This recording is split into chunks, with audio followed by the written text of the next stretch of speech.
మంచి ఎంకరేజ్ చేస్తాడు. అంటే తను యాక్టర్ కాకుండా మంచి రైటర్ కూడా. అంటే తను రాసుకోగలుగుతాడు. మాది రెచ్చిపోదాం బ్రదర్లో జోడైనా సరే తనే రాస్తాడు అన్నీ. నేనైతే రైటర్ కాదు, నేను ఓన్లీ యాక్టర్ని, చెప్తే చేసే యాక్టర్ని నేను. కానీ తను మొత్తం తనే రాసుకుంటాడు, తనే చేస్తాడు, ఆన్ ది స్పాట్ కూడా వేసేస్తాడు. అంటే నాకంటే ఎక్కువనే ఉంది తన టాలెంట్, అది నేను ఒప్పుకుంటా.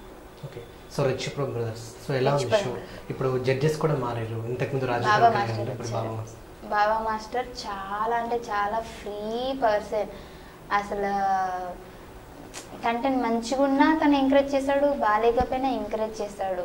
కానీ ఏంటంటే మొహమ్మీనే చెప్పేస్తాడు, ఇది ఓకేరా, ఇది పోయిందిరా, ఈరోజు బాగుందిరా, ఇట్లా చెప్పేస్తాడు. సో మాకు కూడా ఏందనంటే ఇది పోయిందిరా అని అంటే ఈరోజు పోయింది అన్నాడు, రేపు ఆ మాట అనొద్దు అని చెప్పేసి మంచిగా చేస్తాం.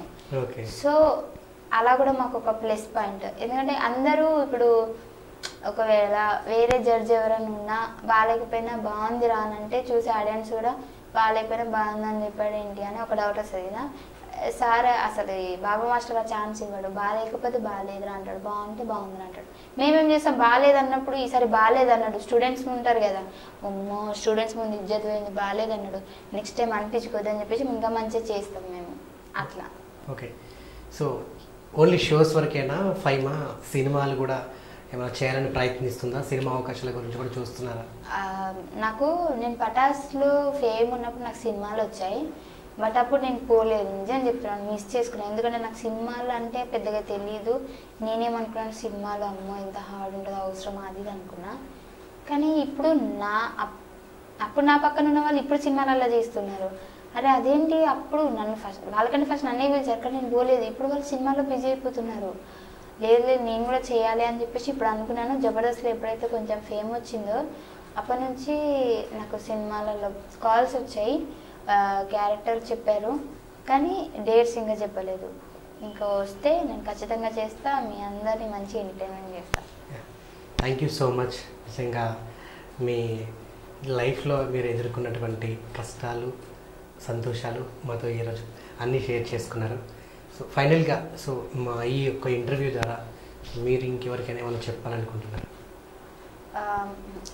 అంటే నేను అందరికీ ఆడియన్స్కి చెప్పాలనుకుంటున్నాను ఏంటంటే, నార్మల్గా మంచి మంచి క్యారెక్టర్ చేసినప్పుడు పొగుడతారు, ఏదన్నా నార్మల్గా ఏదన్నా వాళ్ళు ఇచ్చిన డైలాగ్ చెప్పినప్పుడు అది డబుల్ మీనింగ్ వెళ్ళిపోయినా తిడుతూ ఉంటారు కదా. సో ఏంటంటే ఇక్కడ నేను యాక్టింగ్ చేస్తాం మేము అంతే, వాళ్ళు ఇచ్చింది మేము చెప్తాం కదా. సో మీరు కూడా అర్థం చేసుకోవాలి, కొంచెం ఎంకరేజ్ చేయండి. నన్నైతే చాలామంది ఎంకరేజ్ చేస్తున్నారు. అంటే నా బ్యాక్గ్రౌండ్ తెలిసి నేను ఏ స్టేజ్లో నుంచో వచ్చానో వాళ్ళందరికీ తెలుసు.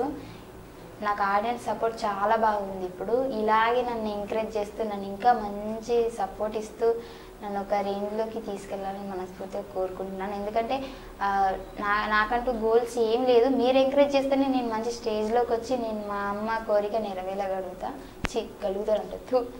నెరవేరుస్తా అంతే, నన్ను ఇంకేం లేదు. ఇలాగే నాకు ఎప్పుడు సపోర్ట్ చేయాలని కోరుకుంటున్నా. Thank you so much. Wish you good luck and all the best. మీరు అనుకున్నట్టు మీ అమ్మ కోరిక నెరవేరాలని మనస్ఫూర్తిగా కోరుకుంటున్నాను. Good luck and all the best. Thank you so much. Thank you.